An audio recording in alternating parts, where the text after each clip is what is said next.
Mahabharata, Episode 23.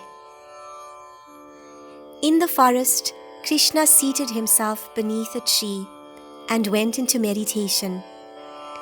He was dressed in yellow silk, and some distance away there was a hunter passing by. Seeing the yellow garment through the leaves, he mistook Krishna to be a spotted deer and shot an arrow, which pierced Krishna's heel. Krishna uttered a cry, and hearing it, the hunter rushed to the spot. However, instead of a deer, he saw none other than the beloved Krishna lying on the ground and bleeding profusely. Stunned and horrified, he fell at Krishna's feet and begged forgiveness. In reply, Krishna said, "Don't cry or be sorry. I am not angry with you. It was not your fault at all.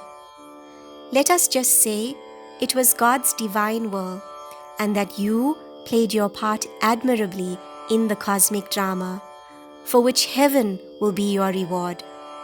Be at peace." Meanwhile, Krishna's charioteer had been searching for his master. He knew that Krishna had walked away from the carnage by the seaside toward the forest. Guided by the scent of the tulsi leaves which Krishna wore as a garland, he eventually came to where Krishna was lying, mortally wounded. Overwhelmed with deep anguish, he cried, "O Lord, how did this terrible thing happen?" In a matter-of-fact tone, Krishna replied, "There is no time to discuss all that. Let me quickly give you a few important instructions. Firstly, you must return immediately to Dwaraka and gently break the news about me as well as the end of the Yadavas to my parents. They will no doubt be heartbroken, but you must console them. After my end, the waters of the sea are going to enter Dwaraka and the city will be submerged.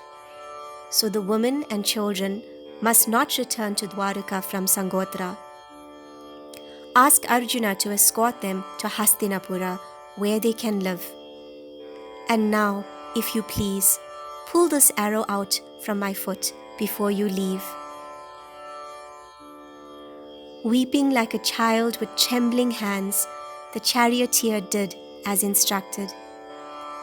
He extracted the fatal arrowhead, not knowing how the Lord's grand plan had unfolded.